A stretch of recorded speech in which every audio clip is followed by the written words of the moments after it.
Anaconda সাপের কথা শোনেননি এমন একজন পাওয়াও কিন্তু মুশকিল। আপনি হয়তো অ্যানাকোন্ডা সিনেমাটিও দেখেছেন। এটা দেখার পর সবার মুখে একটাই কথা বেরিয়ে যেত, সত্যিই কি এত বড় সাপ থাকতে পারে?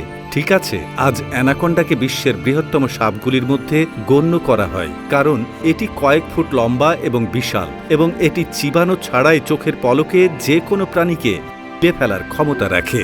আমি এখন তোমাকে যা বলতে চাচ্ছি তুমি হয়তো বিশ্বাস করবে না। ডাইনোসরের যুগে একটি সাপ ছিল যা আজ জীবিত থাকলে হয়তো মানুষের অস্তিত্ব থাকতো না। আমি টাইটান বোয়ার কথা বলছি, যেটি অ্যানাকোন্ডার চেয়ে বহু গুণ বড় এবং মনস্টার স্নেক নামে পরিচিত, যাকে পৃথিবীতে এখন পর্যন্ত বড় সাপ বলে মনে করা হয়। অনেক বিজ্ঞানী এ কথা বলে। এমনকি এই দানব সাপটি কি সত্যিই বেঁচে আছে এবং এই সাপটি বেঁচে থাকলে কি হতো, আজকের ভিডিওতে এর সবই জানা যাবে। প্রকৃতপক্ষে এটি বিশ্বাস করা হয় যে 66 মিলিয়ন বছর আগে পৃথিবীতে একটি উল্কাপাতের কারণে ডাইনোসর যুগের সমস্ত বিশাল প্রাণী গিয়েছিল, কিন্তু 2018 সালে কিছু আমেরিকান বিজ্ঞানী টাইটান বোয়া সাপ এখনো বেঁচে আছে দাবি করে সবাইকে অবাক করে দিয়েছিলেন।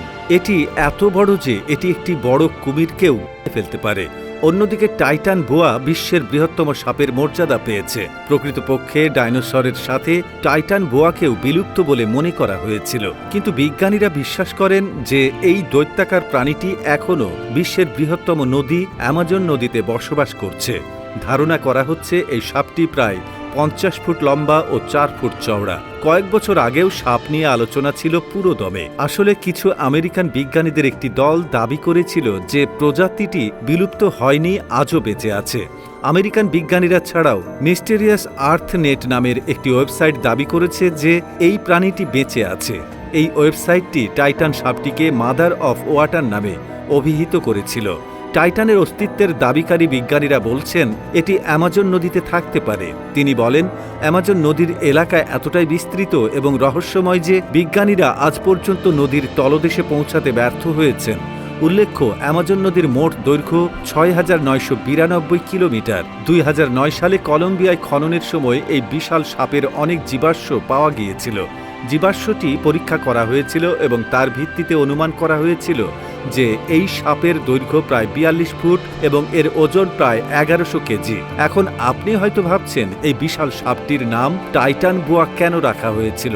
আসলে এই সাপটির নামকরণ করা হয়েছে টাইটান জাহাজের নামে, কারণ টাইটানও ছিল টাইটানিক জাহাজের মতো বিশাল এবং এটি তার প্রাচীন যুগে থাকা সব সাপের মধ্যে সবচেয়ে বড় ছিল। টাইটান সাপটি বেঁচে আছে কিনা এটি সম্পর্কে দাবি করা বিজ্ঞানীদেরই জানা উচিত, কারণ এটি এখনও নিশ্চিত করা যায়নি। তবে এটা নিশ্চিত যে অ্যামাজন নদী এত বড় এবং দীর্ঘ যে সাপ খুঁজে পাওয়া প্রায় অসম্ভব। একবার আমরা ধরেই নিই যে টাইটান এখনো বেঁচে আছে। টাইটান আসলে বেঁচে থাকলে কি হতো? তবে তার আগে জেনে নেওয়া দরকার কি ধরনের পরিবেশে তিনি থাকতে পছন্দ করেন। তারা অ্যামাজনে বরাবর উষ্ণ আর্দ্র জঙ্গল এলাকা পছন্দ করে, কারণ সাপ বেঁচে থাকার জন্য তাদের শরীরের বাইরের তাপের উপর নির্ভর করে। এই সাপটিকে প্রায় ৬০ মিলিয়ন বছর আগে দক্ষিণ আমেরিকার জলে আশেপাশে দেখা গিয়েছিল বলে মনে করা হয়। আমরা মানুষ তাদের জন্য একটি ভালো নাস্তা হতে পারে। বিজ্ঞানীরা অনুমান করছেন যে তারা বয়েড নামক সাপের পরিবারের সদস্য।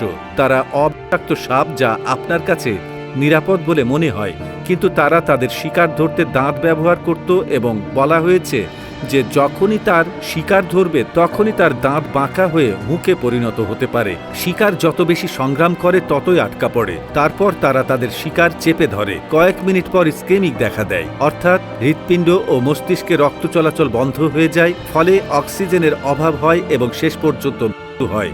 দৈত্যাকার কচ্ছপ এবং কুমির খেতে ব্যবহৃত হয়, যাদের দৈর্ঘ্য ছিল প্রায় ৬ মিটার অর্থাৎ ২০ ফুট। এই আকারের একটি সাপকে প্রতিদিন প্রায় ৪০ কিলোগ্রাম বা ৮৮ পাউন্ড খাবার খেতে হয়। এটি অ্যানাকোন্ডার দ্বিগুণ। বিজ্ঞানীদের দ্বারা উদ্ধারকৃত জীবাশ্মগুলি দেখায় যে টাইটান বোয়ার নিচের চোয়ালটি মাথার খুলির পেছনের দিকে প্রসারিত হয়েছিল। এটি মুখ খোলার সময় একটি বৃহৎ পরিসরের গতির অনুমতি দেয়। এটি আপনাকে এক টুকরোই গ্রাস করতে পারে। সুতরাং আপনি কল্পনা করতে পারেন যে আজ যদি টাইটান আপনার সামনে থাকে তবে এটি আপনাকে চোখের পলকে ফেলবে।